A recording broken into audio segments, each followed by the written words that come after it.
How to log into Zulily Mastercard. Hi guys, it's Mikran from Tech Basics. Hope you guys all are fine. Today I'll be guiding you how to log into Zulily Mastercard. Login in Zulily Mastercard is quite easy, so without any delay, let's get started. Open your web browser, launch your preferred web browser on your computer.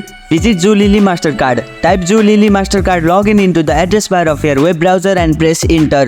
Click on the first link, it will take you directly to the login page. Enter your credential. On the login page, you will typically see fields to enter your user ID and your password. Input the user ID associated with Zulily Mastercard in the designated field. Then enter the password in the provided field. If you have forgotten your password or username, click on forget your password or username. Click on login. After entering your credential, click on the secure login button to proceed.